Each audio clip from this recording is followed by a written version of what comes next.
This is the second day of the Africa Health R&D Week. This Africa Health R&D Week, it's the inaugural Health R&D Week, a virtual forum. So you're all making history and really excited to have you on board. My name is Ethel Makila, the Director for Communications, Advocacy and Policy at IAVI. IAVI is a non-profit research organization whose mission is to translate scientific discoveries into globally affordable, accessible public health solutions. And beyond conducting the research in itself, we are actively involved in advocacy to address the issues that contribute to us realizing our mission. And hence the Health R&D Week, which is one of those occasions. And this week, this virtual forum brings together different stakeholders to step up advocacy for a robust, financially sustainable, and contextually relevant R&D environment in Africa. Yesterday, we had exciting conversations about how we can improve the end-to-end visibility of the financing that we get for Health R&D in Africa. And today we have a different topic looking at what impact does the debt burden have on financing health R&D in Africa. Today's conversation is going to be moderated by John Mead. John Mead is my friend and colleague from a coalition in which I am a part of, IAVI is a part of, the Coalition to Accelerate and Support Prevention Research, CASPR, which is managed by ABAC. So I'm going to hand it over to John, and John is going to tell us a little bit more about what the conversation that we are having today is all about. Over to you, John. Thank you so much, Ethel, and good morning and good afternoon to all of you. My name is John Mead. I'm Senior Program Manager for Policy at AVAC. AVAC is a nonprofit that works to ensure the ethical development and the equitable distribution of HIV prevention tools with the overall goal of achieving global health equity, right?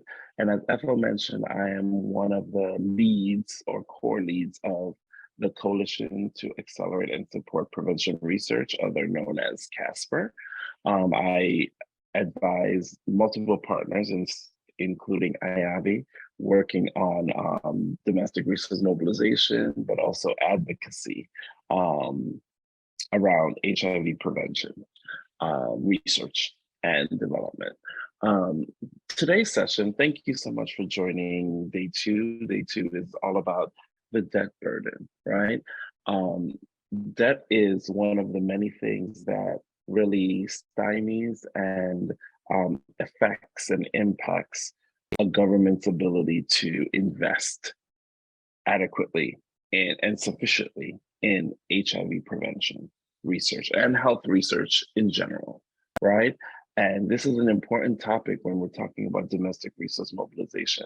And often it's not talked about enough, right? Because this topic, the debt that countries have really impacts the way that they're able to reallocate funds to health, right? There's decisions to be made, whether you build that bridge or you invest in research, whether you fix this road or you build that HIV clinic, right? Or research center or research institution, right?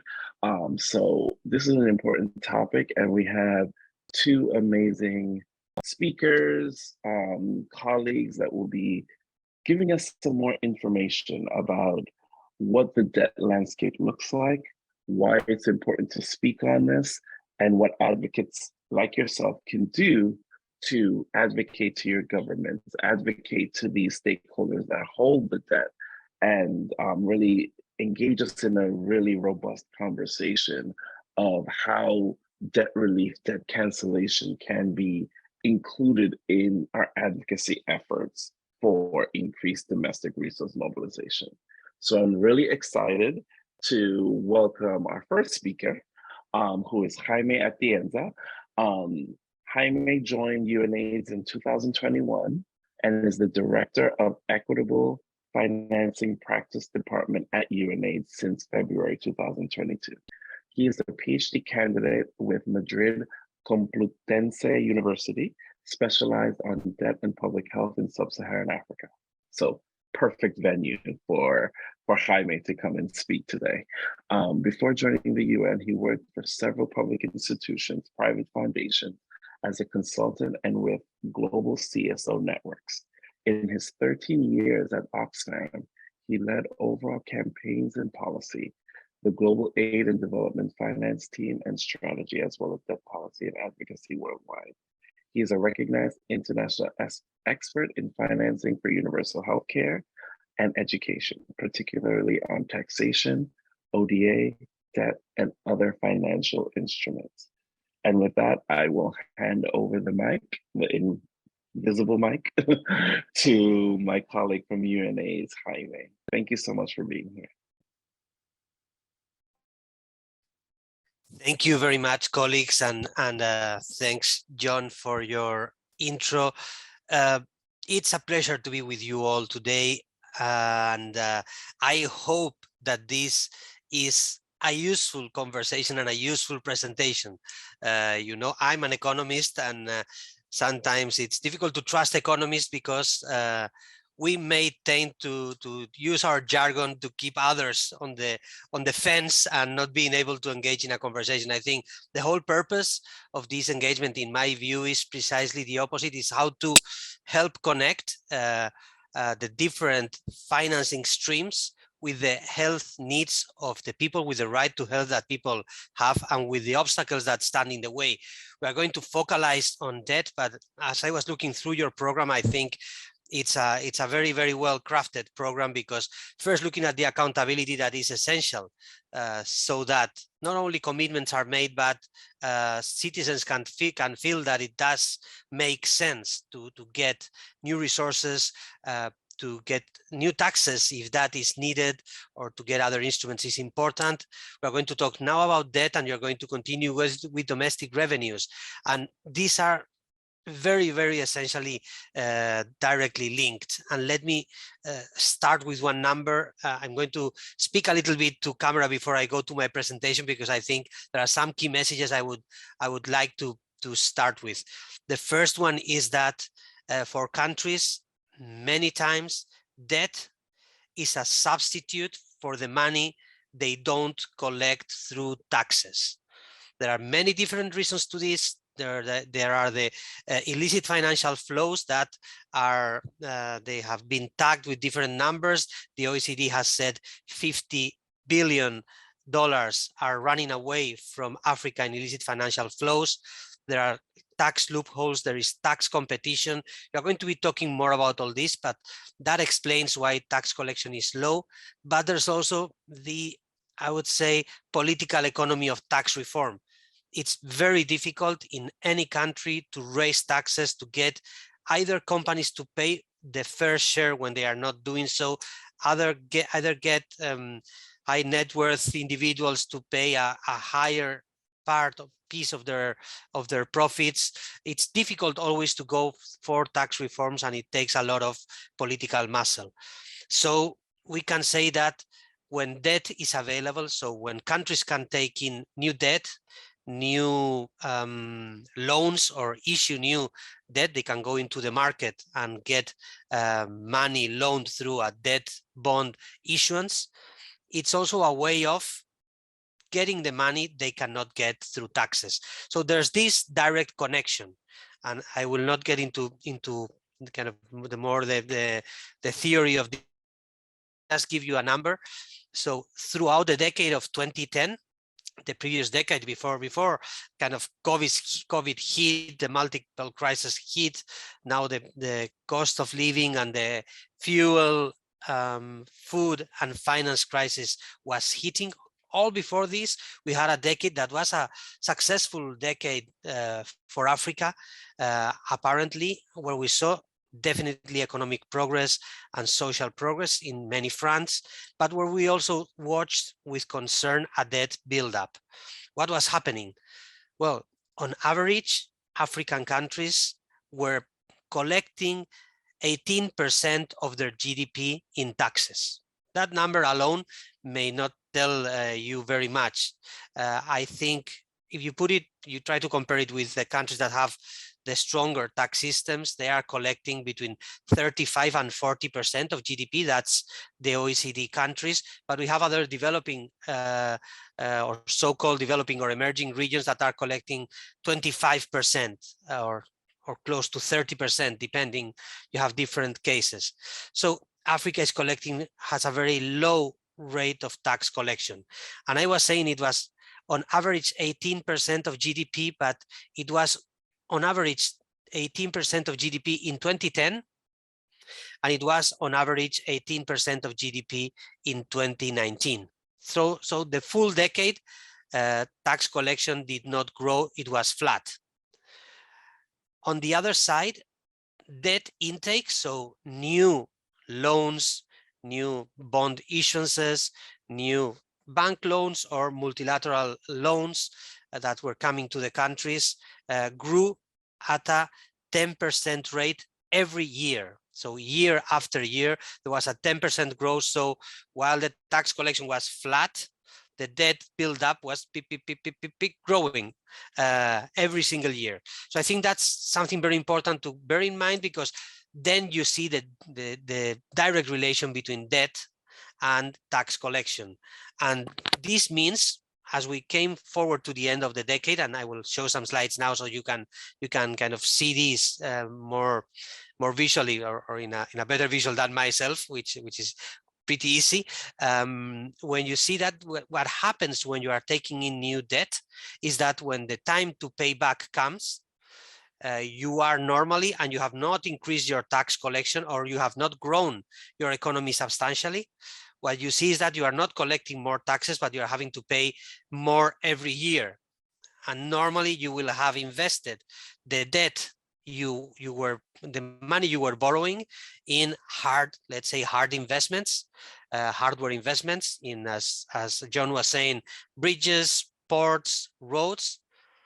But when you have to pay back, you are taking the money away from what we can call human capital investments, from health, education, social protection, and other investments. So that's the transfer that happens when you rely too much on debt and when you have a very low tax capacity. Of course, building up tax capacity is a long-term challenge, but it needs energy since the very beginning. So I think I wanted to start with this, and by saying, although the session is on debt, tax reform is essential. And while we are in a crisis and in the middle of a crisis, and normally in the middle of a crisis, what you would do operating in a pro-cyclical mode is reduce the taxes so that you can enable more resources into the economy and allow for some further growth.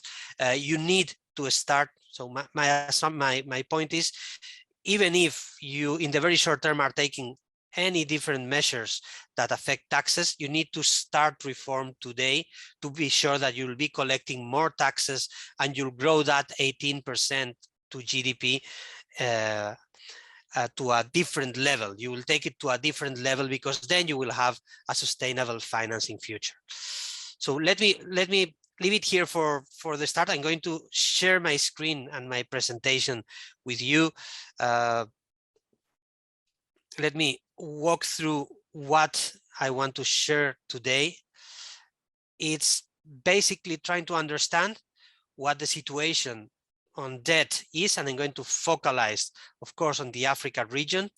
And also I'm going to share the findings of our report we have very recently released, just 1 month back, during the annual meetings of the World Bank and the IMF, that is called a pandemic triad, where we look at the intersection of COVID and its impacts, debt and its impacts, and AIDS financing, and of course health financing. So health and AIDS financing, COVID, of course, vaccination on the one side, but economic impacts of COVID on the other side, and debt. So that's the presentation today. Let me move on. I'm trying to move on. Here we go. This is something I was mentioning to you. I think it's important that we have some of the more economic background right. So when countries, where governments are looking at their finance sources, they are looking at different options.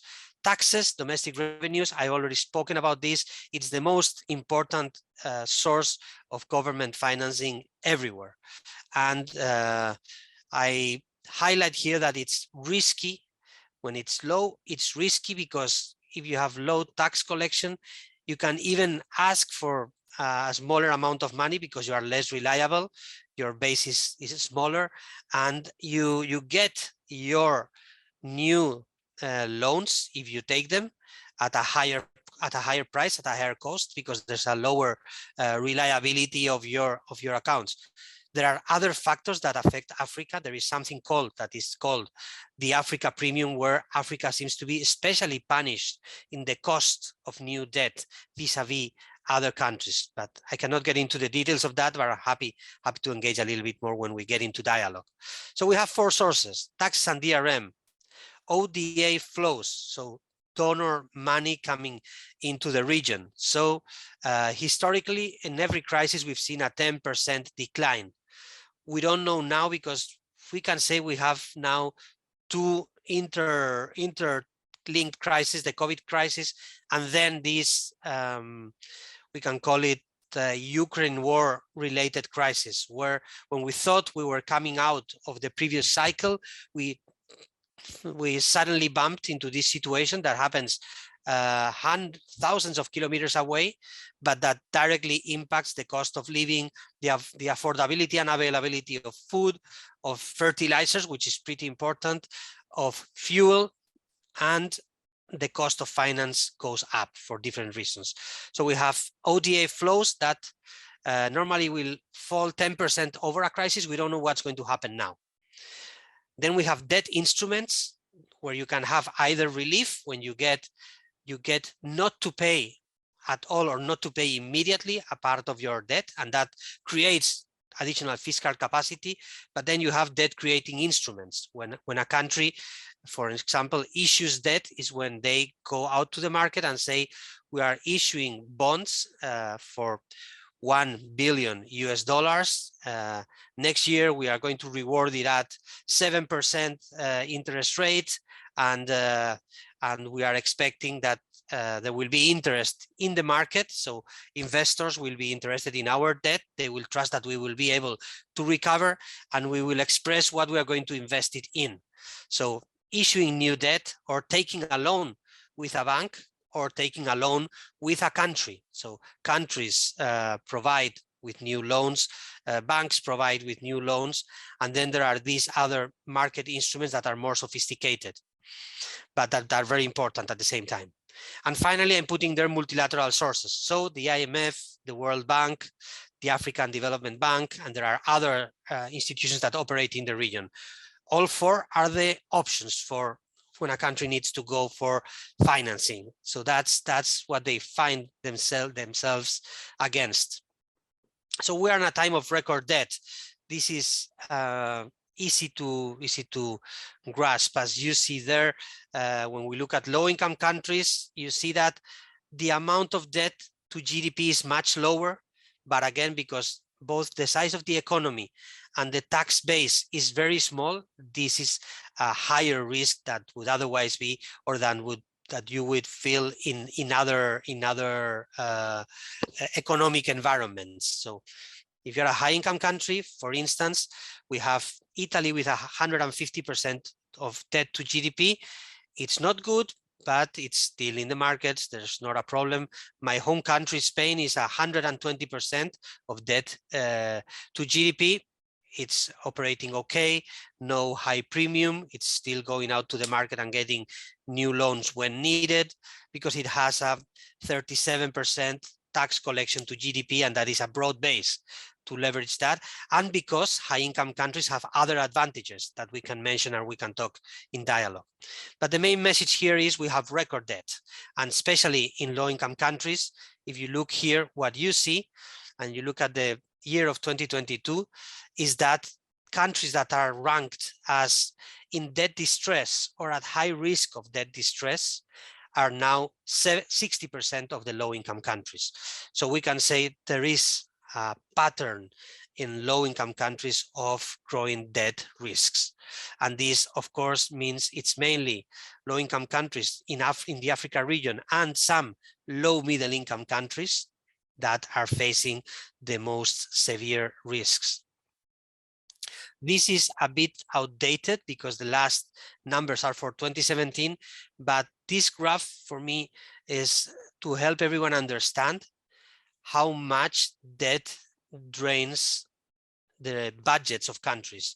So if you see here, the debt repayments were going down until 2010 in the African governments, and they went down to around 5% of the revenue. So they had 95% to spend on all the different things that a government needs to do. When we were in 2017, we were already paying 12%.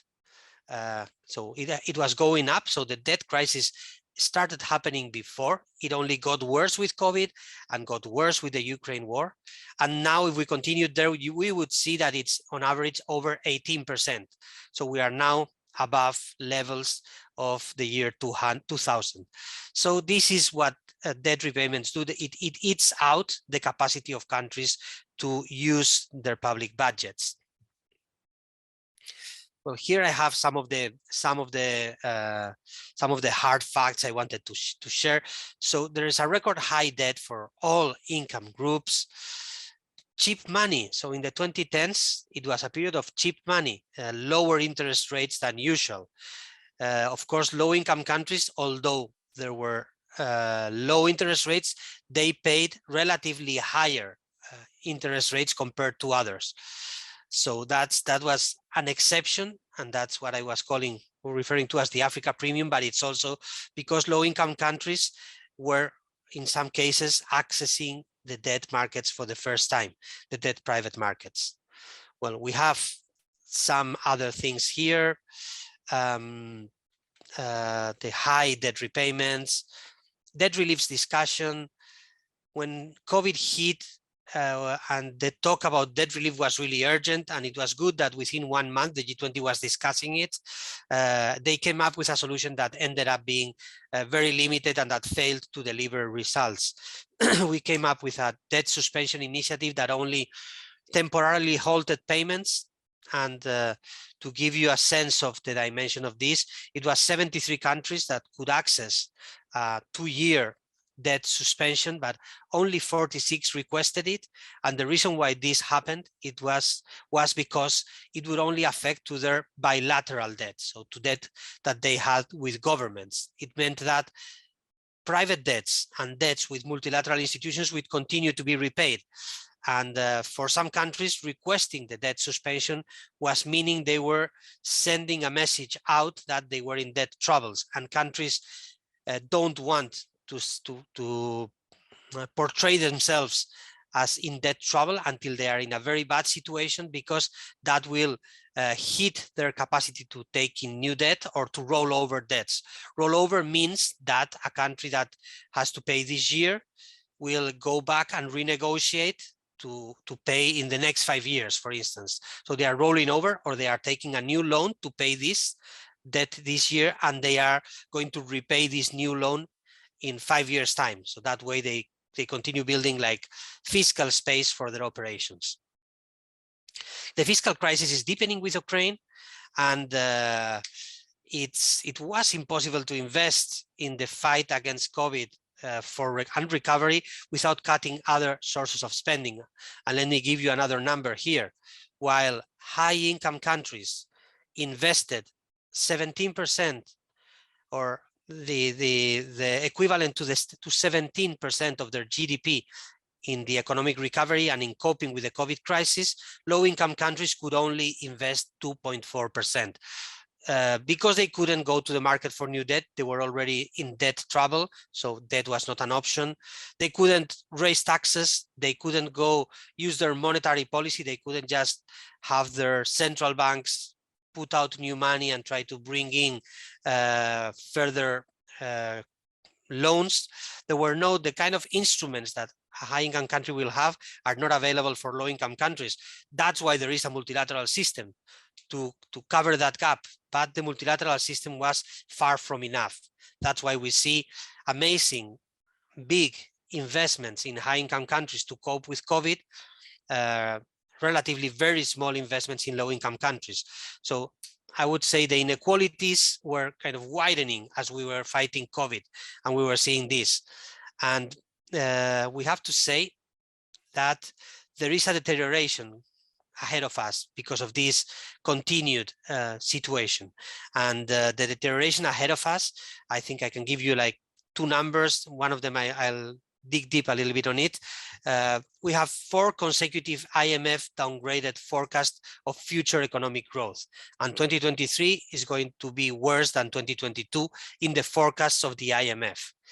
And that is something that is really concerning, because it means, okay, we are not, the crisis is not over and we are already in recovery stage, but rather it's, we don't know for how much longer we'll be living in this crisis. And that has great implications for health investments and for health spending. I'm sharing in this slide, this is like a very, very, very quick summary of a paper I highly recommend, the World Bank document From Double Shock to Double Recovery, that was looking at the impacts of COVID on health spending and health spending projections. There is a ton of content and good analysis and understanding of trends, but I'm just focusing on the numbers I'm putting there for you. So in the wake of the global economic shocks from the COVID pandemic and then the Russian invasion of Ukraine, there is countries are seeing their capacity to spend in health, HIV, and financing, they are not growing. We see that there are 41 countries where sorry, where their health spending is projected to remain lower. Oh, sorry, I moved back, are expected to remain lower than 2019. So 8 years later, with new needs, investment is going to be lower. And this is when you look at their capacity, at their fiscal capacity. So they will not be able to invest in critical areas, including health, unless action is taken. That's the final part of our conversation today. In 69 countries, government spending is expected to exceed 2019 levels, but the increases will be very weak. To give you some example, I'm taking the case of Malawi.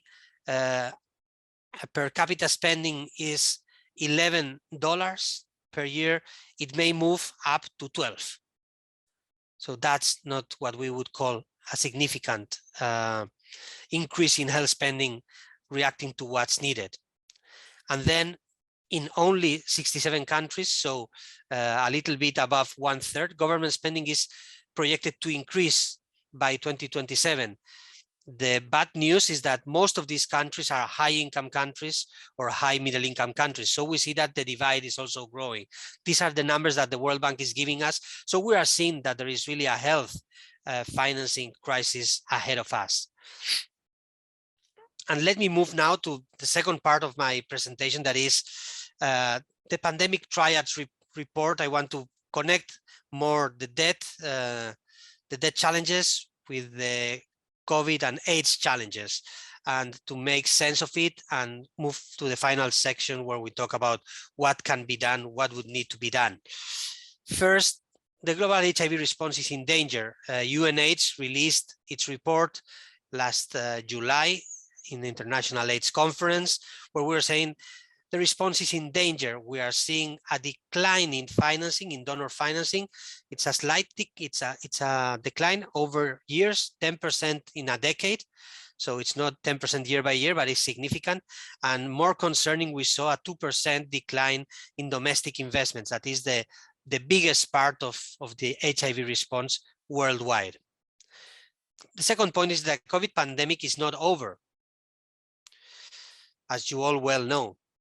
The third one is that there is a crippling debt crisis amidst other crises that has reversed decades of progress in gender justice, in poverty, in hunger, that is the worst of all the crises we have ahead of us or on us, especially in the African continent these days. And this is putting present and future investments. These multiple crises are putting present and future investments in health and HIV at risk. But let's face it, there is health and HIV financing is at risk, but also many other sectors, education, environment, social protection are also at risk. So that's something we need to deal with when we campaign, when we advocate. Of course, without immediate and bold action, many low and lower middle income countries will be left behind in the path to health and economic recovery. That is an important point to be made. And there are solutions and action is needed now. That's the summary. Well, this is a slide where we look at the new HIV infections and where the target is. If you look at 2025, the target is that red point. So we are not in a trajectory where we can avoid the number of new infections that will make us end AIDS as a public health threat in 2030. So the 2025 target is taking us in that direction, but that objective is in danger. There is a significant financing gap between what is being spent and what is needed per year in the AIDS response. This is just a very visual projection of this. We are roughly 8 billion below what should be spent worldwide. Of course, we can enter the breakdown of these numbers.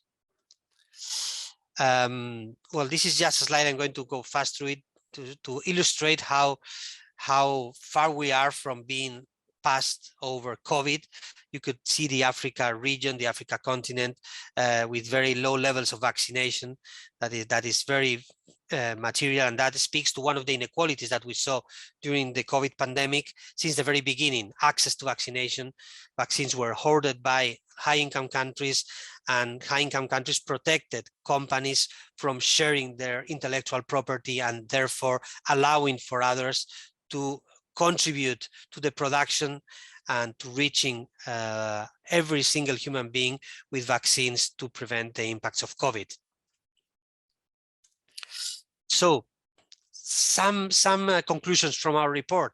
Well, when the COVID shock landed, 73 countries were listed as eligible for debt suspension, for a kind of debt relief. Finally, only 46 countries requested and received a temporary suspension. And those countries are home to 1/3 of people living with HIV worldwide. So we could say only 1/3 of the countries where people living with HIV are based received any debt suspension or any debt relief. We see a strong correlation, that's a second point, between the depth of the debt troubles, so how bad the debt crisis is, and the access to limited relief, and the access to COVID vaccination and the severity of HIV. So financing and health problems converge and are harsher in countries where we have a more severe impact of HIV. Increased debt repayment means less health spending. That is just part of the evidence we collected through these 73 countries. For every $10 in revenues, countries spent 4 on debt repayments and only 1 in health on average. This goes beyond the Africa region, but that's an average. And debt repayments were higher than health investments in 37 countries, even during COVID, including 70% of countries with high vulnerability to HIV. Finally, the combination of COVID impacts and rising debts resulted in lower domestic investment in HIV. So in countries where we could update the numbers, that the portion of investment in responding to HIV as related to health budgets went down from 2.5% to 1.9%, which is a pretty significant amount. I will not go through this slide. This is a projection of what's the kind of relief that was received by countries, but I don't want to dig too deep here. And I want to stop for a moment on the different initiatives that were taken forward to counter the pandemic. We had health initiatives, with COVAX, but we suffered vaccine apartheid with the numbers you can see there of access to vaccination. We had emergency financing initiatives, but one of those, the IMF issuance of new money, let's say, their SDRs, special drawing rights, out of 650 billion that were issued, only 25 billion went to low-income countries. You can see those numbers very easily. That's under 5% of what was issued. So we need mechanisms to move that money from one place to the other. Financial assistance, well, the needs were identified at 2.5 US trillions, but we only got hundreds of millions and only a slight increase of grants during the year of 2020 and 2021. So we are far behind this. And in terms of debt initiatives, we saw a suspension. I've already mentioned. Only 10.3 billion were postponed, never cancelled, and that was less than 10% the money that was continued to be paid. So 10% was postponed, and it was postponed to the years to 2022, 23, and beyond. So we are now in trouble after this suspension, and there was no actual cancellation, and neither private creditors nor multilateral institutions contributed to any sort of debt relief. So I think that's an important message to stay with. I'm not going, well, I think this is an important, I don't want to, I know I'm going over time a little bit, so I want to finish like in the next 3-4 minutes. This is just to show you in a visual image what happens with countries, what's the relation between health expenditure and public debt service, both as a percentage of revenues. Countries above the line, green countries are African countries, and those above the axis, the middle axis, are the ones that are paying more or spending more in debt relief, in debt service than they are spending on health. So that you can see very clearly. And sorry, I'm going to bring this final slide. So we need to grow some. What are the responses? We're growing domestic revenues and increase resource allocation, closing tax loopholes, moving towards progressive taxation, starting now to obtain results in the future. So we need to increase the pot, the size of the pot of money that countries will access, and that has an international dimension and a domestic reform dimension. But we also need to ensure that some of those resources, or an additional portion of those resources, are allocated to health spending. Of course, there are many competing needs. We can talk about that. We also need to ensure an ambitious reallocation of SDRs. I was mentioned this, it's a complex concept. It's money that is channeled through central banks that we want to move from high-income countries to low-income countries. There's no guarantee, though, that this would be invested in health. That's why we need to advocate both for a reallocation and for some of that reallocation to be invested in health. We need to fight to provide actual and immediate debt cancellation to countries in debt distress or in high risk of being so. That's a significant number of countries. But for other countries that are not in that critical situation, we also need to establish new systems for debt renegotiation to enable for a fast standstill that allows countries to, okay, we are in crisis, we stop paying now and start negotiating, not as happened. We continue to pay while we suffer the crisis and struggle for the future. That is what happened and what continues to happen. And then there are also measures to swap resources from debt to health and climate. So our friends from the Global Fund have some interesting debt swap initiatives that are worth getting to know. Finally, we need ensuring fair rules on intellectual property for all pandemic-related vaccines, treatments, and prevention. I know we are talking today about prevention, and I want to highlight that. It's especially important that as new medicines and new commodities are being developed for prevention, we guarantee that there is equal access, that the conditions are set, and that it doesn't take either years or high prices to make them reach the people that need them the most. So we need fair rules on that front, and that's another field for advocacy. And finally, we need additional ODA and also non-ODA development cooperation. And I'm thinking here about emerging donors from across the world to also contribute through innovative instruments. And let me finalize by saying thank you so much again. Some of these solutions are not easy solutions. They were not going to come at hand. We have to work in many different fronts. There are pros and cons of each of these solutions and measures, but these are things that need to be discussed and need to be agreed and need to be pushed forward, I think, at global, at African level, at country level, to find the right solution for all. And we need overall action and multilateral action. It's been hard, and it's been a poor response to the COVID crisis, and it's not being a good enough response when we look at the overall Ukraine war impacts. And we need to do better in the multilateral system. We need to do better at national level.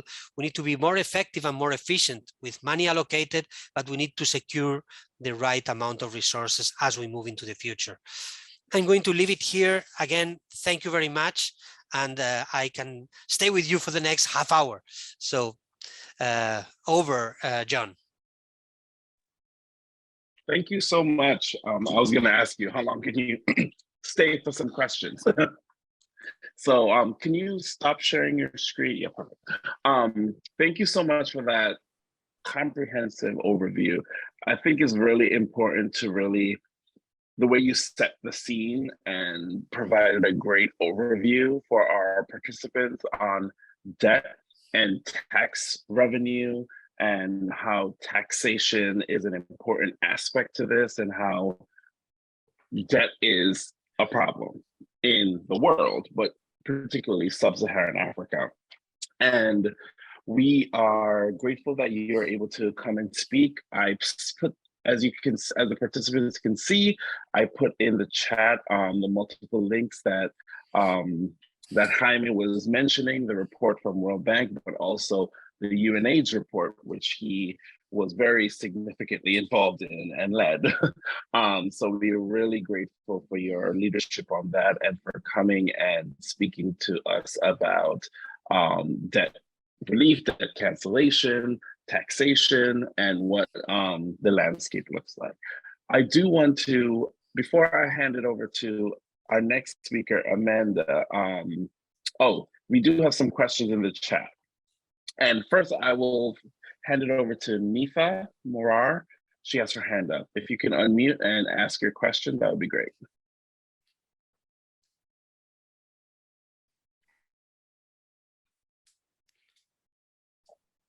You're unmuted, but we cannot hear you.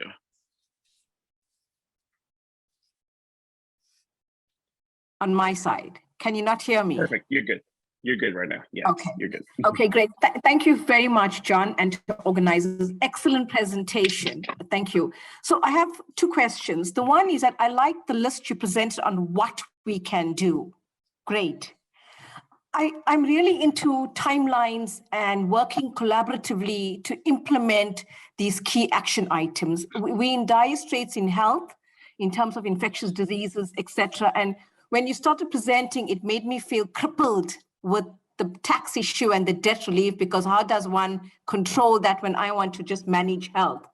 So how and what are the timelines, and what is the role of UNAIDS and WHO, AVAC, in-country groups in Africa CDC, to set a timeline to move into R&D resources? Thank you.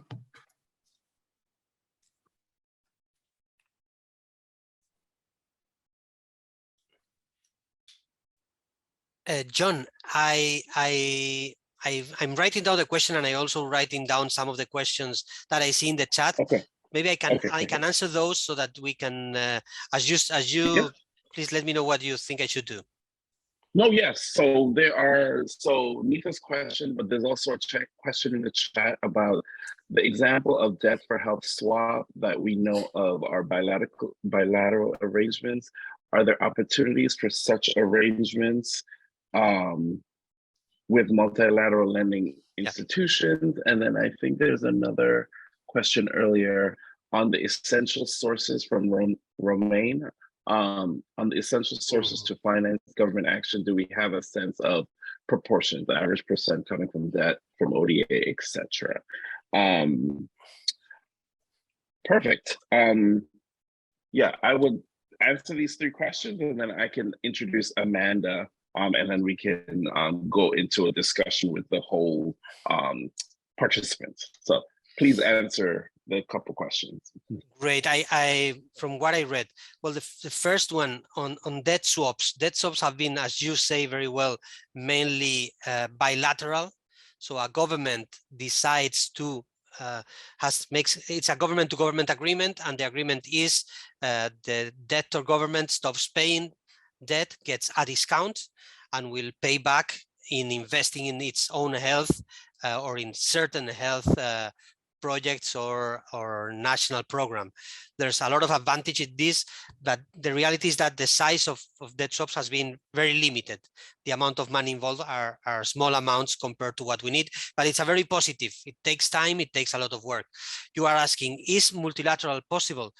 I would say there are options for that to happen. So what the Global Fund is doing is trying to get multiple countries to agree to bilateral schemes, but this could add up. So we could have a multilateral scheme where different countries, different creditor countries are agreeing to swap resources and put them all in the same country program. So that is in fact possible. What I think is more difficult, and that is because of the policies of institutions, is that we get the World Bank to do a debt swap, because they have this policy that, and that's a very solid policy, and that can be contested, and I think has to be contested, but it's an existing policy that says that their debts cannot be renegotiated and just need to be repaid. And there was one exceptional moment when they were renegotiated, and even some portions were cancelled during the HIPIC initiative, the High Income Poor Countries Initiative period.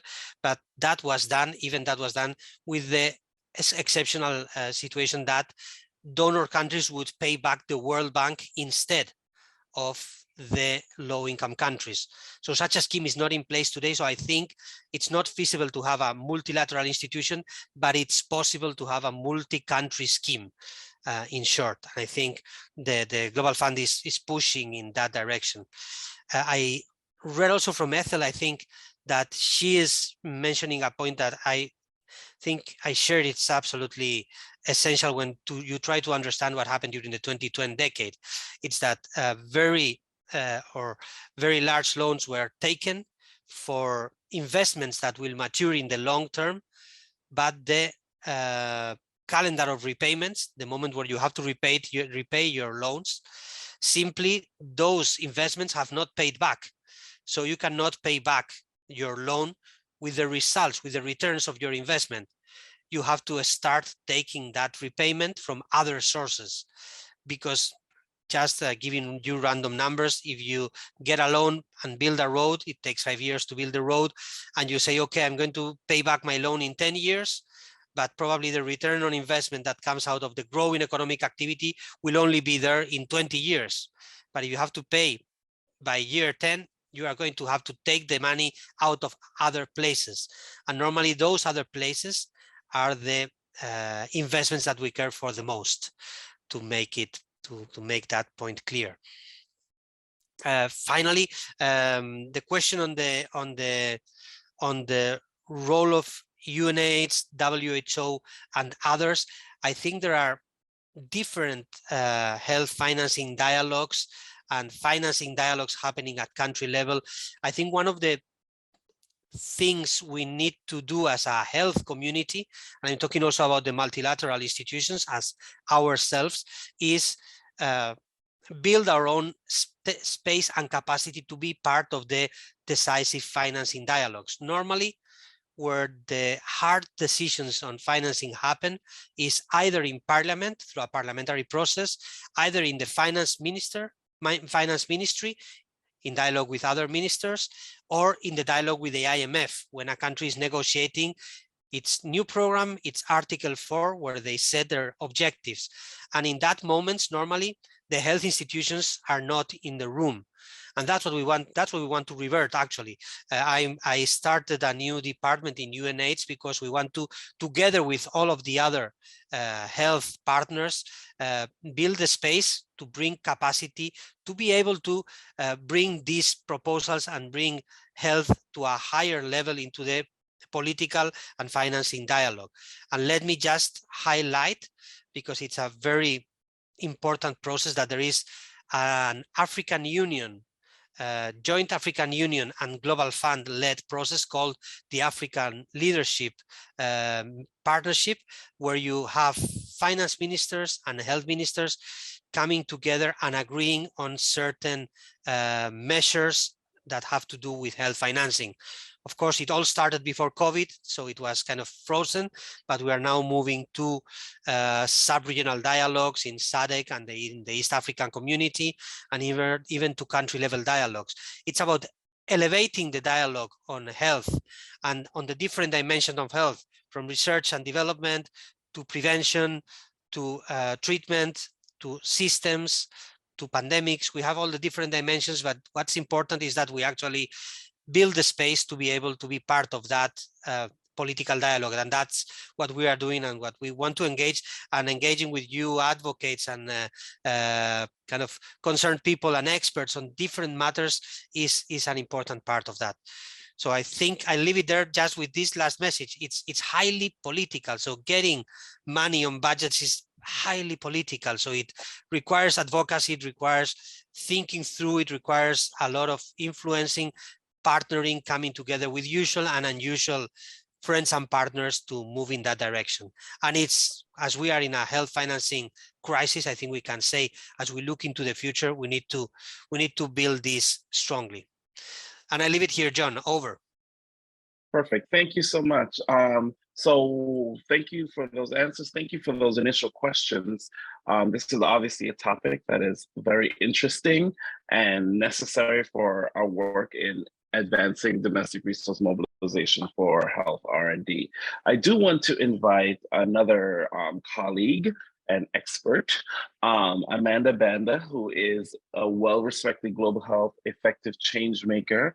She has over 15 years of passion for global health and extremely rewarding lessons, experience working in global, regional, and national contexts, collaborating with communities and civil societies, advising and ongoing policies and financing decisions of major global health institutions, bilateral donors, pharmaceutical and diagnostic manufacturers to ensure that these meet the needs and expectations of the most impacted and most marginalized communities and governments. She has worked with the Global Fund, IAVI, Global Financing Facility, PEPFAR, UNAIDS, World Health Organization, UNITAID, ACT-A, among others. She is currently a strategic advisor to the AVAC-sponsored coalition to build momentum, power, strategy, and solidarity, other known as COMPASS, an initiative data-informed and audacious North-South collaboration of civil society organizations working in the global North and in East and Southern Africa.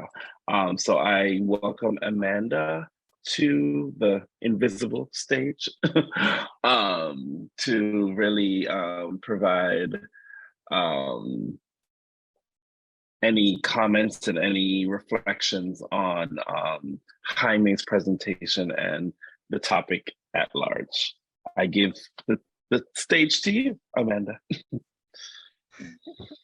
Thank you so much, John. And for such, I feel like almost not so true introduction, but anyway, I think that for me, I just want to start with reflecting on Jaime's presentation. I think like Nitha, I really have gone through a number of emotions just listening to the presentation as you spoke. A lot of panic, a lot of anxiety, a lot of oh my God, and then at some moment, a little bit of hope, and then just I feel, I cannot describe how I feel right now, but I think it's about, a lot of questions that are, sticking in my mind. At the same time, I really want to be hopeful, but at the same time, also with the recognition that, that's a tough issue that you have presented. And I think for advocates, it's not so easy, one, to work on and to engage on. I think that, first of all, maybe let me just run through, I think, a little bit of a few things that stuck out for me in the presentation.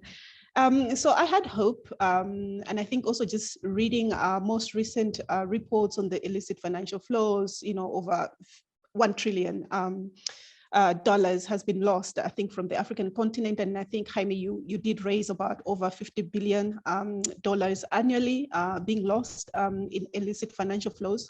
And I think for me, that's really like a very, very important topic that you've raised. And I think it's like, as advocates, when we're engaging with ministries of health, we're often told the government doesn't have money, like there's no resources, forget it, in all the spaces that you mentioned, Parliament, engaging with the World Bank, engaging with the ministries of health and finance, it's always a clear cut, we're poor, the government doesn't have money, there's no hope, there's no option. I think we almost, for a lot of countries, I think it's still, well, we're just hoping that, the donors will come through, or the World Bank will, give us some debt relief and we'll cancel some debt. So it's always focused on, what others perhaps can do, and also the helplessness. But I think that your presentation gave us hope in the sense that I think we can safely maybe argue from what you have presented that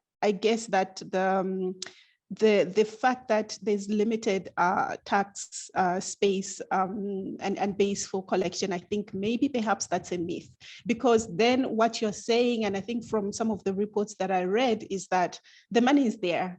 If we can have 50 billion being lost annually, and looking at just the global fund replenishment, an entire global fund seeking for 18 billion, and that's for a lot of countries even beyond Africa. So how much, if we actually watched where those illicit financial flows are going and what's happening with that, how much would that, actually increase the tax base to give the resources that are needed for health? So that's one thing. I think for me, it gives me hope, but also it gives me anxiety, because it's like, you've said it right, it's a very political topic. For me, I think that's the elephant in the room, the fact that, no, the money is there. So we need to rethink how, and I don't have answers for this as well, but I think collectively, and looking to this group to hear and listen from you in terms of, how do we address that, big elephant in the room? Because on one hand, we're told there's no money, governments just don't have money, we cannot tax people anymore. And I think that a lot of the conversations, I think most of the advocates on the line will agree that the issue is that the governments, the ministries, the parliaments, they tend to focus on the small things, right? Like, okay, and it's also about already taxing people who are already heavily taxed, so it's about, the fuel levies, it's about, the airtime, it's about, all the consumptive elements, of the populations. And they're leaving the big issue, which is, the multinational companies and all the other, big players actually that are making money, which is not being well taxed, that if it was, then I guess we could find that money. So for me, that's point number one. The second point that you raised, and I think also linked to the second one that stuck out for me, and I think that leaves me a bit fearful and apprehensive, actually, also given the current economic context and situations and what's going on, is that, so we have this 50 billion that's leaving the continent in illicit financial flows that perhaps we could try to do something about. And then the record debt distress, and I think what you also presented here, I think which was really impactful for me, is that, governments are stuck repaying debts, and the little resource income that they generate, I think, is actually just being swallowed up by debt repayment. And so I know that perhaps maybe there are colleagues that are working on debt and tax justice on the core. I think would really like to hear from you, like, like what's also the hope? I know that there's a lot of work going on in campaigning for complete debt cancellation and a lot of things there, but is that something that we should be looking for and as a solution, for example? And then for me, the other point that I want to raise and tackle, and maybe to leave as questions to you, but also to everybody else on the panel, is how do we reconcile? Because for me, this seems like a big problem, and I think it's like multi-sector, but in the way that we as advocates work, I think that a lot of us on this call probably are like health advocates. I'm not sure we have like, finance people. I'm not sure if we have like, those working in the tax industry and debt industry and other sectors. But I think that we really need to rethink the way we are doing our advocacy in terms of approaching this topic, because I'm not so sure that within the health sector alone, we can have that capacity. So I think, Nitha, also you mentioned something about collaborations. So I also like collaborations. How do we collaborate with other people outside of the sector to ensure that, we're having like joint advocacy? Because a lot of the things that have been raised are purely governance and a lot of other, issues that I think advocates in the health sector alone cannot tackle. So how do we reconcile those siloed approach? And I'm sure that is not just a problem that's there between the advocates, but I think that also, I can imagine that the ministries, I know that they look at things from the wider development perspective, but I do also think that maybe this is an area that even the donors, even the governments, even the global health initiatives and World Bank and IMFs maybe could also try to rethink. And maybe, Jaime, you have some information and could tell us if this is already happening in terms of, like a jointed approach to tackling this. Because the way looking at the economy right now, it doesn't give me much hope that you have the multilateral institutions still insisting on the debt repayment, and the poor countries you've presented already in terms of the numbers, how many countries will be able to increase the spending on health, and how many countries will still go below the 2019 level. But the other question that I had as well, and I think for us as well as advocates, is that sometimes we have seen in other countries, right? And maybe some of us are coming from countries, for example, South Africa. We often see South Africa, Nigeria, other big economies on the country. Does having a big economy and better economy, does it always translate into sustainable and sufficient investments in health? But also looking at the question of the framing of this webinar today, R&D and prevention. And so that's even like a niche and something within the dossier itself that is even further neglected. So there's the big battle for, okay, let's bring money into health as competing with other sectors. And then within health, we have all the multiple diseases, multiple programs, and then multiple issues within that, including R&D. So how do we even begin to, push and fight for that share of the pie to trickle down to that level? And I think for me, one of the things that I've seen, and I would like you, Jaime, maybe also to comment on, is what we are seeing instead of addressing the tax issue, especially the illicit financial flows, there's that focus on the small taxes that are not even bringing us not even enough money. But then there's that push. And I think that the donors and other actors and governments are now really just focusing on the narrative of efficiency, out-of-pocket expenses as solutions. And we're seeing a rise in increased private sector engagement and involvement in health, which actually, you may agree that it's not always a good thing. It does also open up room and doors to leave even the further and most marginalized behind.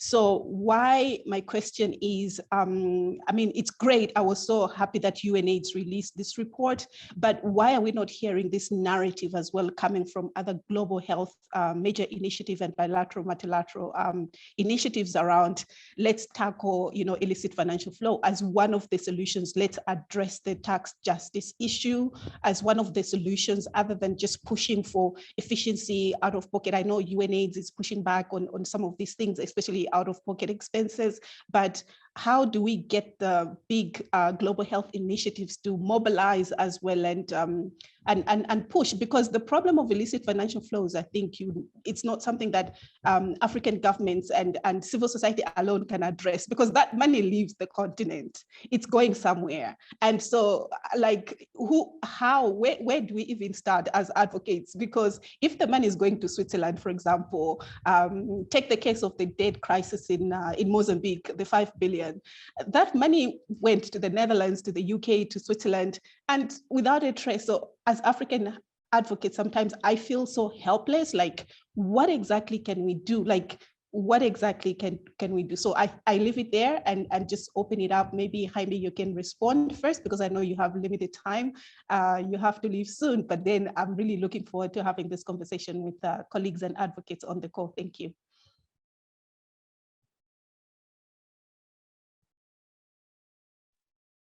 Yes, Jaime, you're welcome to discuss some or all of the points that Amanda so eloquently brought up.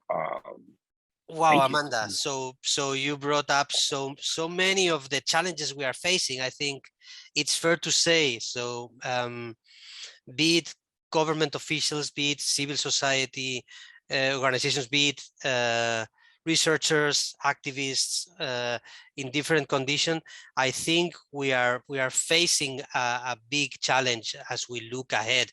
And the thing, I think you were mentioning some really important areas. I think in the field, one of the things I would like to echo is that, and it's probably it's a little bit to my advantage, because that's what I am doing. I'm trying to do is build up capacity on financing matters for the health people. So I joined UNAIDS only last year, for a new to build up a new department that is branded as equitable financing, because the institution realized that if we are to be able to fulfill our purpose, that is ending AIDS, and UNAIDS does not do that, does work with an immense number of institutions, civil society organizations, partners, and hand in hand with governments to make that happen. But we need to have the financing knowledge to understand the instruments so that we can engage in effective advocacy, in being seriously propositional about what can be done, what are the instruments, what are the procedures, what are the right approaches that will take us where we want to be. So for me, it's for health advocates, this is not easy. I totally agree. It's not easy, understandably.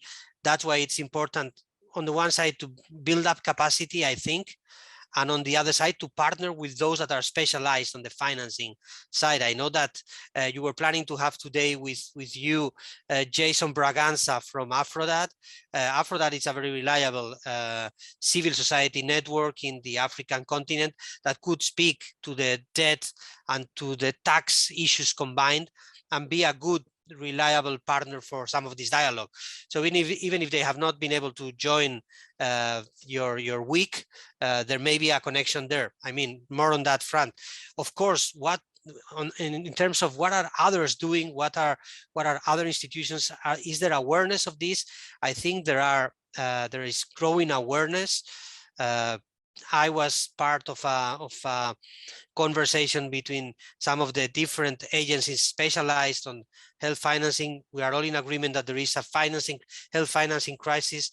Of course, as you can well imagine, when you are talking about multilateral bodies, there is an overall agenda, an overarching agenda. So it's not only that we have a health financing crisis, we have a rights crisis, we have a gender-based violence crisis, we have an educational crisis after 2 years of school disruption for so many millions of kids. So there are so many crises that we have to be good enough to bring the impact and the benefit that we can extract if doing the right investments in health, while at the same time being supportive that we need overall approaches and that we need a transformation of how the future is being thought and is being considered and is being financed, because I think it's important to repeat ourselves. when there is an identified need and there is enough energy behind it, there are the resources. We were talking about Global Fund. I can go totally off script and just say that if I'm not wrong, every month, $6 billion every month are reaching Ukraine in support from high-income countries in that particular episode in the world. So when money is urgently needed, it's found. So we just need to be very strong advocates and very solid in the case we make for healthy investments, and also in the explanation of the return that this will bring to people, and also be activists on human rights, because honestly, with this crisis, we've been seeing that human rights have been sliding back, and that talking about human rights didn't seem to be like the go-to reference place, and people have a right to health, and we have to be here to uphold that. So I think there are different layers of advocacy, with levels of knowledge, levels of multilateral commitment, levels of accessing others, and bringing all those together. It's an uphill fight that is ahead of us, but it's not an impossible one. That is something to say. We've seen debt relief and cancellation in the past. We've seen move towards fair taxation, slow move, not satisfactory, but it's moving. So there are alliances working on that, and there are alliances in the region. The Tax Justice Network in Africa is a very strong alliance, and we are seeing some governments moving. I was in Washington during the IMF World Bank, and we had not African governments, we were having the government of Colombia and Chile explaining their new plans on to fight illicit financial flows, but also to build new progressive taxation approaches. So these things are happening, they are moving, and it's true, we need to, it's important to push in the right direction, but it is happening, and it has happened in the past. So I just want to leave you all with this positive note that it's never easy, but it's always worth it. And there has been success in different fields, in debt, in access to medicines, and in getting new financing, in pushing for donors on the one side, and in pushing for changing policy for efficiency, which is of course fundamental. We need the most efficient investment. We need solid public financial management. We need all those things that make governments reliable to international partners and to their people, especially because you will trust better a government that is efficient, that makes impact out of resources, and that can account for everything that is being done. So those are combined asks that need to come together.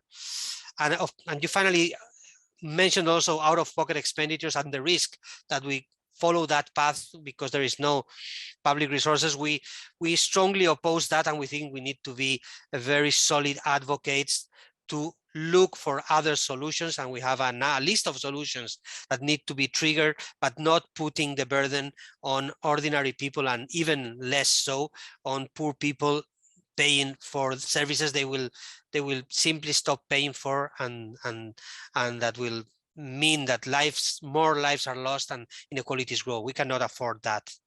And John, I think and Amanda, I think I can leave it here because I cannot stay with you for longer. I appreciate your time. I know that we do have a hand up, but if the person can put their question in the chat, we will make sure to get the question to Jaime via email so that we can get a response for you.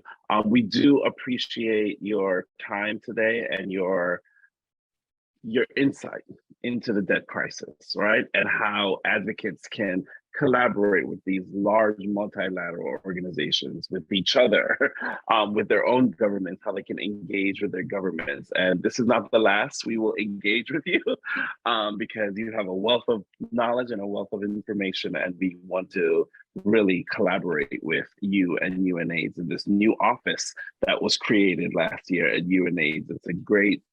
We have a great opportunity to learn from each other, right? And with that, I want to thank you, Jaime, for your time. And we understand how busy you are, so we appreciate you coming and speaking to us.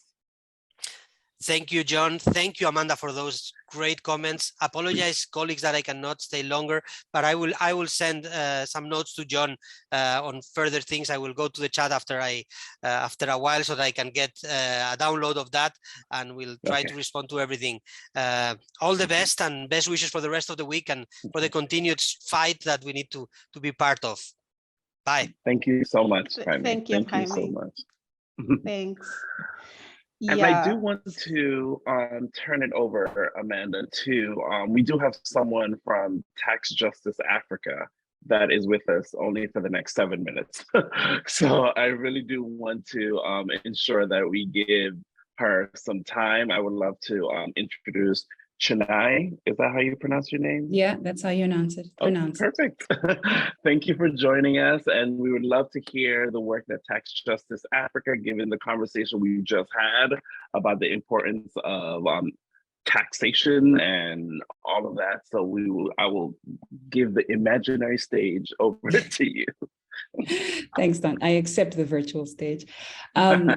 First of all, thanks for giving me the opportunity to speak. I hadn't planned on it. I just seen you'd invited Jason, and so I was really keen to listen to the conversation. Jason is incredible on this conversation, and so thank you for inviting him. We work very closely with Aphrodite actually around these issues, and so happy to give a little bit of information.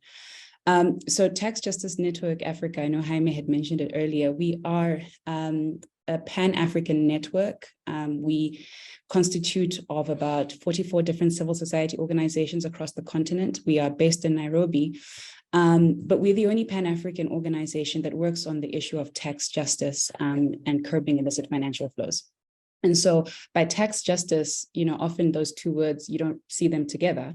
What we try to advocate for is really much more, and I think Jaime mentioned it, much more equity in the way our governments are taxing their populations. And so very specifically, we have the mantra that those who earn the most should pay the most, right? And so we essentially advocate for the burden of taxation not falling on the most marginalized, the vulnerable, sort of the lowest income within our societies.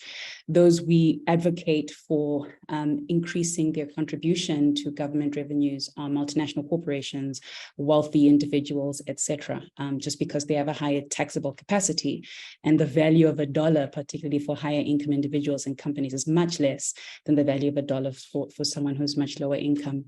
And so that's what tax justice is, right? And so we do a lot of work around how we can work with our national governments to curb the way in which many of these wealthy individuals and companies are siphoning money out of companies, thereby reducing the resources that our governments have, right, to put into various public services, as well as, their contribution to developmental objectives. And so at national level, what we do is advocate for the implementing of various legislation, such as sort of beneficial ownership transparency, such as strengthening our tax administration. But, and this is a point that I want to speak to, because I think this was mentioned, the national sort of level work was mentioned earlier. Part of our work is around sort of influencing international tax discussions. I think Amanda mentioned this earlier, but a lot of the resources that are leaving our continent have destinations, right?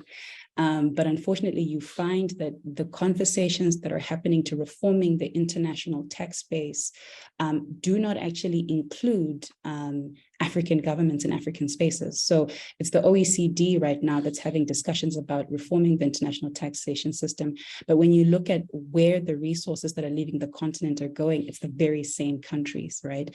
And so what we advocate for is much more African voices in those spaces. And so we're pushing for discussions to move from the OECD to the United Nations, which has its own issues, but at the very least has one country, one vote, right? Whereas at the OECD, half of African countries are not a part of that. And we feel that that's an important part of the conversation to be had, right? Because at present, there's discussions, as I mentioned, about reforming the international tax system through, for example, minimizing, putting a cap at tax incentives. But for example, right now, what's being discussed is we need to have a minimum tax rate of 15%, right? So that every country essentially can't provide incentives for less than 15% if a multinational corporation is coming in. For African governments, our average effective tax rate is about 25%, right? And so essentially something that would have been more beneficial for African governments, for them to maximize domestic resource mobilization, would have been a higher effective tax rate. But we landed at 15 because African governments aren't a part of those conversations.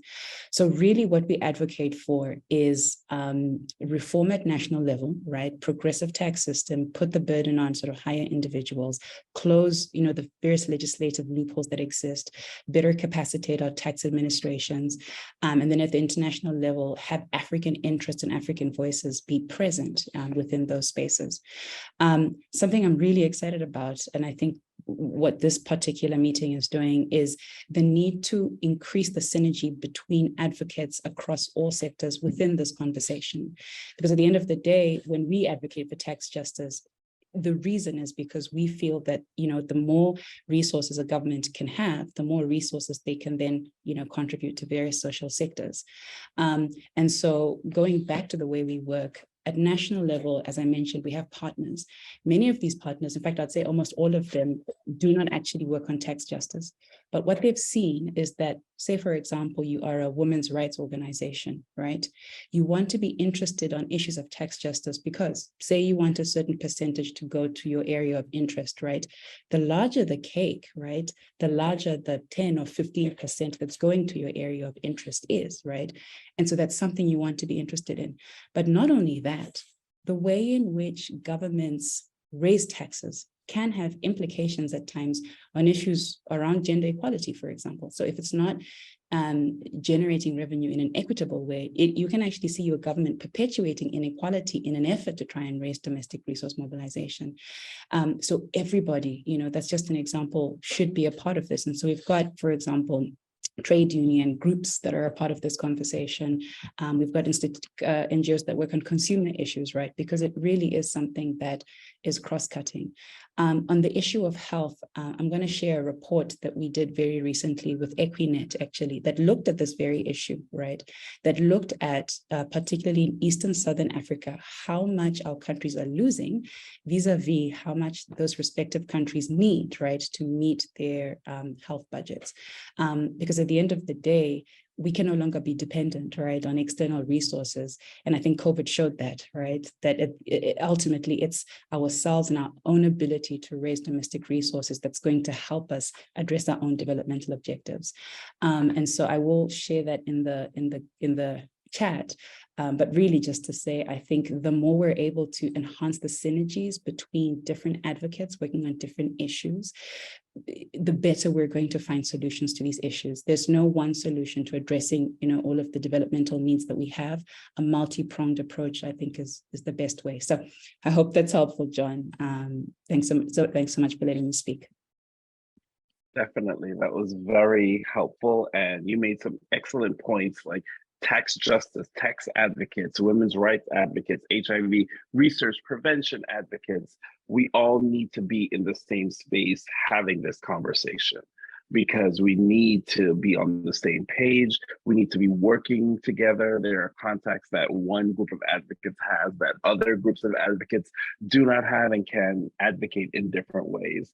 And we really appreciate the work that you all are doing in tax justice. And thank you for joining. I sent that email this morning, so I'm glad you were able to join and to really provide that insight on that. And I'll hand it over to Amanda to see if she has any comments. Yeah, so I just wanted to check in the audience to see if there's any questions, any reflections, any thoughts that anybody else wants to raise. I'm just trying to see if there's any hands up. Okay. I don't see any. Okay, James, yeah, go ahead. James, I don't know if that's an old hand, but you can unmute. No, it's not an old hand. Hi. Hello. Can you hear me? Hello, we can hear you. Yes. Yes. Okay, Go ahead.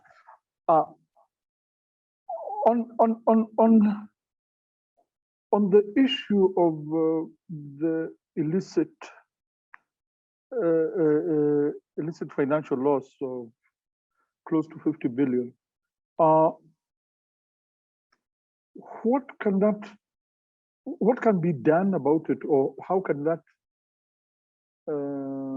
in a way, be put so that the culprits can put the funding back into research and development? And then the second question is the debt relief. Can it directly go to R&D? Thank you. Thank you. Okay, thanks a lot, James. So I think that I can try to answer those questions, but I think that is an open question also to everybody on the call. So I also invite others to jump in with your reflections on the questions. So I think it's a good point on the illicit financial flows, because I think that 50 billion is a lot. And for a lot of countries, when you look at the budgets for health, I think they're really about, on average, it depends also on the size of the country and the burdens and issues. But I think you're looking at, on average, about $1.5 billion, $2 billion overall. That's like in the best case scenario of like if we were to do quite a lot of things that are needed to be done. I think this is how much money we will need. And just giving an example of, when you look at how much we're getting from donors, I think for a lot of countries, let's take, for example, PEPFAR, you're looking at between 100 million to maybe 600 million, maybe 500 million to the most. You're looking at Global Fund also chipping in with just a few resources. So I think that it's something that is really alarming to hear that the continent is losing so much money when just the health sector alone needs so much money. What can be done? I think that this awareness is a good start. I think this awareness that actually, it's for me, I think it's that light bulb that sparked that it's a myth. And I think that as we do engage with governments and everybody else that we're engaging with our health advocacy agenda in the region, maybe it's one point when they begin to start telling us we don't have money, that we can start pushing back and say, no, the money is there. Let's start, ask the Minister of Finance, like how much money is country X losing in illicit financial flows, and really beginning to have those tough conversations around we can no longer accept this narrative and myth that there's no money when actually the money is there. Yes, we agree it's tough economic times, but I think that there's a few things that could still be done to address. So maybe that's one of the things that we can begin to do, to share the information, to pass it on, and to begin to challenge the ministers of finance, health, and others that we're engaging in about. It's not always true that there's no money. Yes, the economies are hard, but I think that there's things that can be done. And so I think that was just one glimpse, but I think we're also looking at just not even illicit financial flows, but we're also looking at the corruption that is happening out there. So the money is not just leaving the continent, but I think it's also moving and circulating within the country. How much money is being lost just within one country that is being squandered. I'm just going to be blunt about it by our irresponsible leaders. I think that's even another point, that we can begin. But I think like Chennai and others said, I really like the fact that I think what I'm taking out of this webinar is that excitement and realization that there's opportunities that, we can actually collaborate and work together with other advocates and civil society outside of our bubble to guide us to work together on some of these things. I know that Africa is not on the call, but I think that what I've seen, at least for Zimbabwe, some of the collaboration they've been having with health advocates in terms of pushing, the domestic resource agenda for health, and looking at Zimbabwe, which is often seen as a collapsed economy. Even within that collapsed economy, I think that they've managed to get the commitment to 14.9% of the budget target, 15%. It's not a lot, but I think that is a true reflection of what can be achieved when you have advocates in health working alongside advocates in other sectors outside of the health sector to really engage with the finance, parliament, and other people. I think that maybe that's let me stop there, because I also want to hear from the participants in terms of, what do they think, and maybe if somebody wants to respond to your second question as well.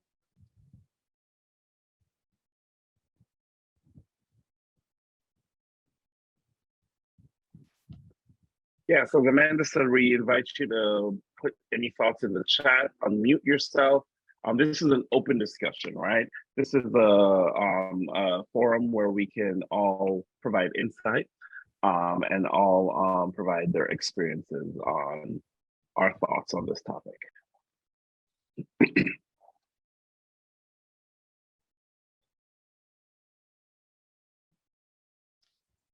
So John, maybe while we're waiting for others as they're thinking, I'm thinking, you know, like I like to think always of, okay, like this is an exciting group. There's an amazing group of advocates on the call, and we all working in different areas and different, you know, initiatives, but we have an interest here. So I'm trying to think, like, you know, what do we want to take out of this webinar? You know, in terms, I think one of the things that's clearly coming out from me is that idea of, you know, coordination and collaboration. And I think that what has come out for me as well as one practical point. So I think one practical point is that we can begin to see who within our context is working on debt and tax justice, and form collaborations and coordinate with them to do the advocacy around, you know, health financing. I think that, John, you have very good contacts as well now with AfroDad and also with the Tax Justice Network. I think that perhaps we need to consider, you know, having further conversations with them to make this collaboration real, so that it just doesn't end in a conversation in a webinar, but how do we move this forward and link and connect the advocates on the call if they need also. I think Chennai mentioned 40 countries, they working with civil society in 40 countries. How do we tap? Who are they? Do we know? Are we working with them? I think that's one practical thing that we can take away from this meeting. I also liked, you know, the fact that UNAIDS is being really intentional and deliberate by setting up a health financing unit, and really just release the report that touches on the elephant in the room. So how do we also create an advocacy agenda? How about this group now saying, okay, we're excited, let's engage more with UNAIDS and see how we can also coordinate and collaborate, because we know we have a shared interest. I think that their goals and our goals are aligned. How do we support them as well? Because they also need the community and civil society voice to push towards the other, you know, global health initiatives. Because I mean, Global Fund is talking about health financing and domestic resource mobilization. We have the GFF is talking about this, and everybody is talking about this, but we need a global influential leader like UNAIDS to say, okay, yes, it's important, but here's the elephant in the room. Let's deal with it. You know, so how do we support? So I'm also seeing opportunities there to ally maybe with UNAIDS to maybe get this into a bigger campaign, you know, that we can collaborate with civil society and UNAIDS. And I'm sure that as it starts, maybe others might be interested to also jump on the bandwagon. Those are just my thoughts and reflections, but I want to hear what you think and what everybody else thinks, because I think this is a very important conversation and group of people to just leave it hanging and end the conversation when the meeting ends. Yeah.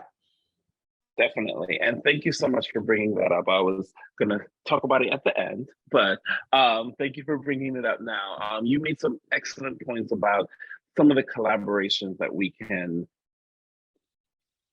jump on, right? With UNAIDS, with AfroDad.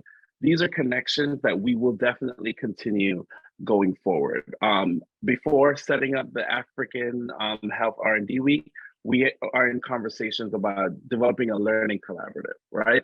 That talks about all of these issues, that talk about all issues related to domestic resource mobilization, bringing advocates from tax justice, from debt relief, debt cancellation together, so that we can have that coalition of ideas and of advocates in one place. So that's one thing that we can look forward to.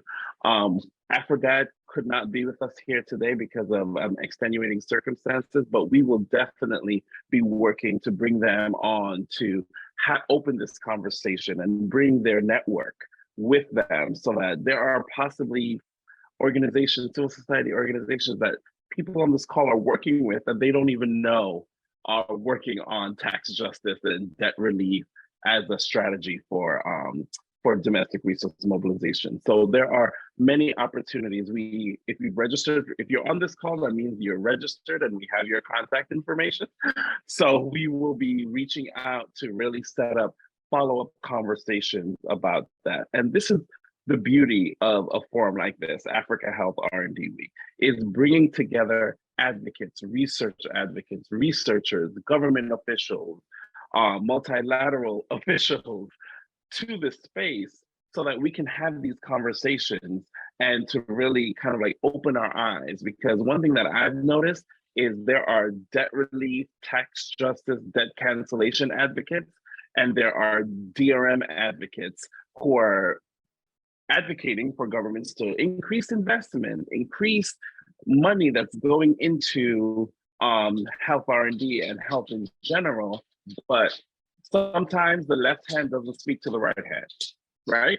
They're not conversations that bring these groups together, right? And how tax justice and DRM advocates can come together and be a united front. And that's what we want. We want to break down silos. We want to break down barriers. We want to break down walls so that we can work together towards a common goal, right? We want, as Shania was talking about, taxing the rich and not taxing the poor and the marginalized. That's an issue that's happening in the United States right now, right? Like this is an issue globally that certain governments don't want to tax the rich the way that they should be taxed, right? And that's a global issue, right? But we understand that freeing up money from debt, from progressive taxation, will allow more investment in social services that advance a community, right? Education, why we're here, health, research and development. These things keep people alive, allow people to thrive, and allow individuals to be and communities to be their best selves. So this conversation does not end today, November 9th, 2022. It will continue, and we will make sure that we bring together folks from all different sectors, all different avenues, walks of life together to continue this conversation. And I see Ethel's hand. Yes, I just wanted to chime in. I think one thing that was a very powerful sort of statement and suggestion from Jaime was that, the need for us to create our space when budgets, when funding, when debt, borrowing is being discussed, there has to be the space for the health advocates for health R&D, advocates for health and health systems in general.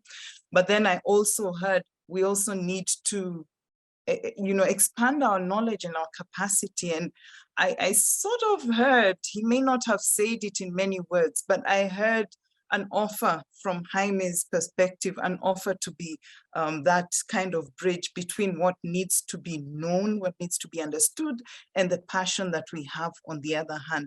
So I think definitely, even as we think of building this broader coalition or having this kind of conversations, having that multilateral body of UNAIDS with that interest and with the capacity will be a definite asset to us.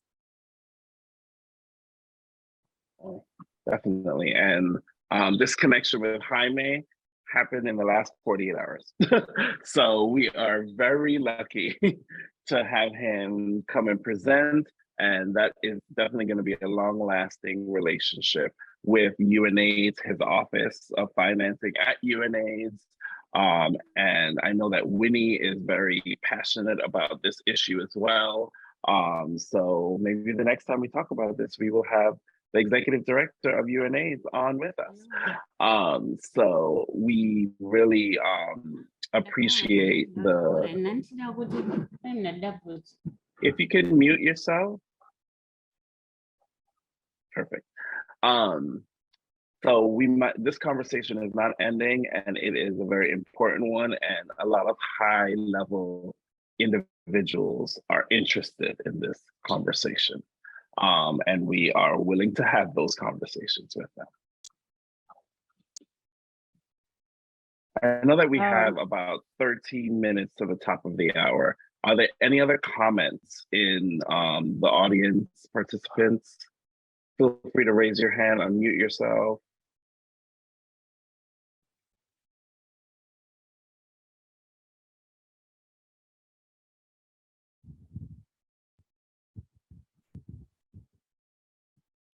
I'm going to be very extremely naughty and pick on somebody very, very naughty, like really naughty.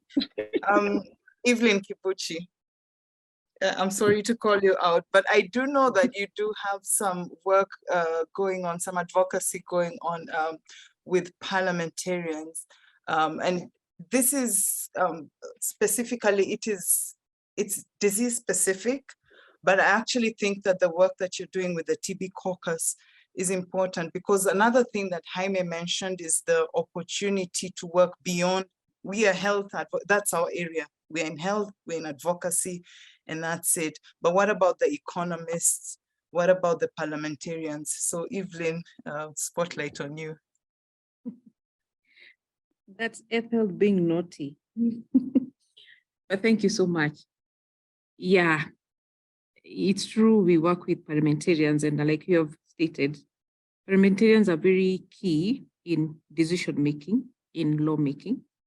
And if we leave them out in this conversation about investment in R&D, honestly, we are doing ourselves a disservice.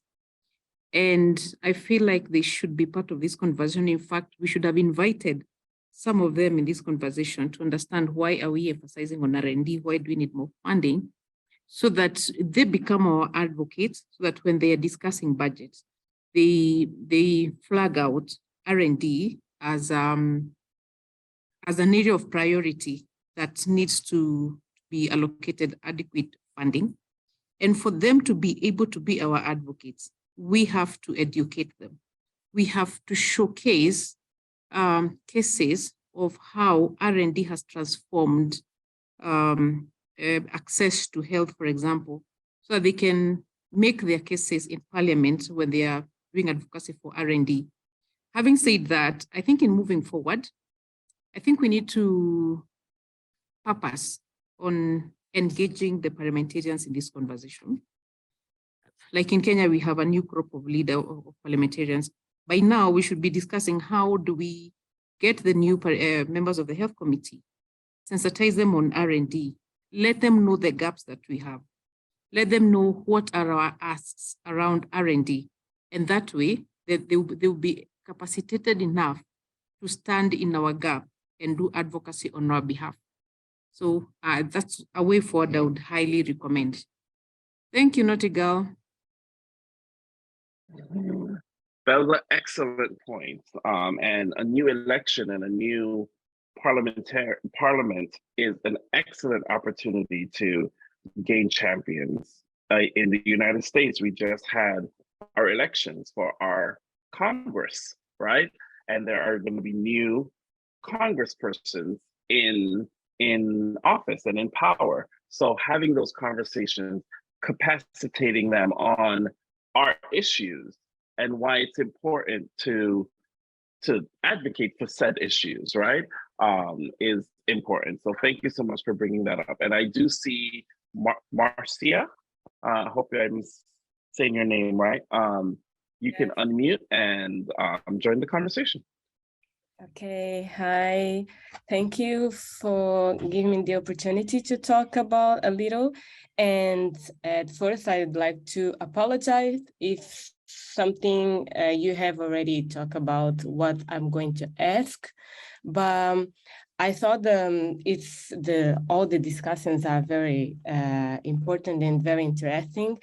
But I would like to know what had been done, because I can see most of the discussing, even documents, is all about East and Southern Africa. It's something that you any discuss with the central countries of Africa that you've been maybe tried to give any answers or to bring on this discussion, just to, I don't know if you already talk about, but I would like to that you could say more a little. Thank you. I think I might just start first and just mention that in some small way, even just having this forum was one of our initiatives or ideas of how we can reach out beyond the circle that we already have. That's really truly one of the purposes of this particular forum, trying to reach out. And also another way that we've done it is we do realize that sometimes the language is a barrier, and that is precisely the reason why we have the French interpretation for these fora. That's something that's going to be running, because we need to be able to integrate and communicate ably with our colleagues from the different regions. With regards to some of the, still within the Anglophone, we do have partners from Nigeria and even Ghana who are in the advocacy space. So a little bit of Western Africa, but we definitely can do better. And perhaps not yet as much of Central Africa. Perhaps John and Amanda, you have other examples of advocacy from these other regions. No, I think that not specifically any examples or countries that I can think of now, but I think this webinar, I think, is that exact opportunity to create those synergies and to create those new connections, to work together and support each other. So I think this is an opportunity. So Marcia, if you have any specific groups that you're thinking of, I think drop it in the chat or reach out to myself or John, and I think that we'll be able to follow up as well. Yes, I was just gonna echo exactly what Ethel and Amanda has said. Thank you for bringing up that gap, right? There with these events, with our initiatives, it's basically who's in our network and how we can spread it widely, right? And that is a gap in our network. We don't have a lot of touch points in Central Africa. And that is something that we would love to expand upon and to expand. And if you have those contacts, I will, if Ethel and Amanda could drop your email in the chat box, I will drop mine as well. Please email us with any organizations that you may think of that is working on this, working on DRM, because we would love to engage with them. And as I mentioned, the learning collaborative that we're trying to get up and running after R&D week, after we touch all of you and all of the advocates, is to really loop these organizations from Central Africa in with other advocates so that we can build this continent-wide. We can't say it's continent-wide if it's only Eastern and Southern Africa, right? We want to make sure that we are touching the entire continent. And if you have contacts, please let us know. We have our emails in the chat. Please send us a list of organizations. Introduce us to these organizations that are doing this work. We really do want to expand this network, because we are trying to build a continent-wide movement for domestic resource mobilization. So we want to include all four corners and the center of the continent in order to achieve this, right? Thank you so much for that comment. Really appreciate that. We have 3 minutes left. 2 hours goes by when you're talking about something interesting, right? So with that, I do really want to thank all of our speakers. Thank you, Amanda, for really stepping in and moderating and providing some very insightful points and guiding the conversation. Thank you to Jaime, who is not currently on, but we'll see this recording. Thank you so much for coming and for stepping in, and also offering a collaboration and connection with UNAIDS's new Office on Financing. Thank you, Ethel, for your continued leadership in this space. And this is only day 2, everyone. We have 2 more days to go. So if you love day 1 and love day 2, we encourage you to register for day 3 and 4. And Ethel, if you could put that link in the chat, that would be great. Day 3 is on innovative DRM strategies. We'll be hearing from Francis Alika from Nigeria. We'll be hearing from the Global Fund. We'll be hearing from 2 amazing advocates that are working in Tanzania and Zimbabwe on innovative strategies for domestic resource mobilization. It is going to be a great time. I will be moderating again, so come back. And then day 4, we will be having a very important conversation to close out the week on decolonizing the research and development pipeline for global health equity. So we'll be having Dr. Agnes Beningwaho. We'll be having other keynote speakers, a panel of amazing research advocates and researchers. And we really encourage you to register for the last 2 days. And we thank you so much for your participation. And I don't know if you have any last words, Amanda, before we sign off. No, but thanks to you, John, for your energy and effort to pull this together. Like really, really a big thanks to you. Thanks.